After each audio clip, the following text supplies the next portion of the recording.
years ago, a law was passed in this country. It was called the National Labor Relations Act.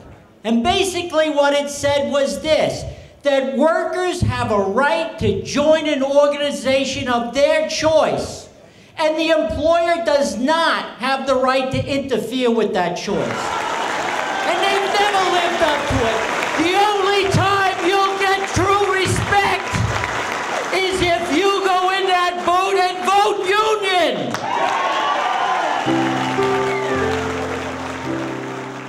I, first of all, appreciate the award that I'm getting from the Long Island Federation of Labor, and I apologize for not being with you tonight. Unfortunately, I am fighting a very serious disease called mesothelioma, and I'm undergoing a treatment regimen, so that's why I'm not with you tonight. I just can't thank the labor movement enough for their support over the years, making me the first labor representative to be elected to office on Long Island. It was an honor to uphold the faith that the labor movement's had in me. When people say that you are subject to special interests, I say happily. I'm a product of a special interest organization called the labor movement, which is people, hardworking people.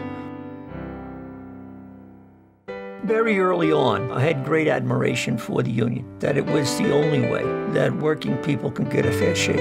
And we were poor when I was a kid, and I had an opportunity to get in the Local 25 apprenticeship program, which I thought was the best deal a kid like me would ever have. I worked during the day on a construction site, and I went to school at night. That was free of charge. In 1978, I was hired as a business representative. And it was mandatory that all of us went to Cornell's 2-year certificate program, how to write and how to speak, and health and safety issues, contract issues, labor law issues. And I became a great believer in education. I went back to school at night for, I guess it was 11 years, and got a bachelor's degree and a master's degree. I became very active in the safety and health movement. We started setting up programs within the union to detect the signs of lung disease early, because exposure by electricians was pretty high with asbestos.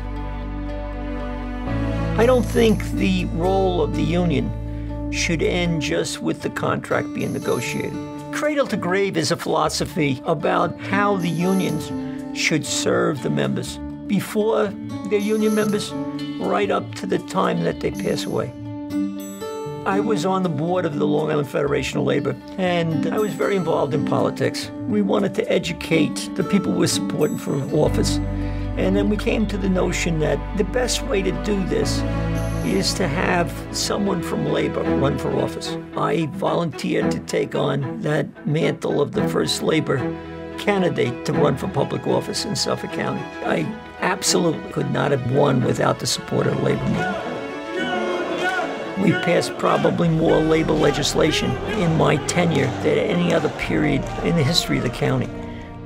Democracy is something that should be adhered to, whether it's at a legislative meeting or a union meeting. The people want their say, and they deserve to have their say. And I fight for that here, as I fought for it on the union floor.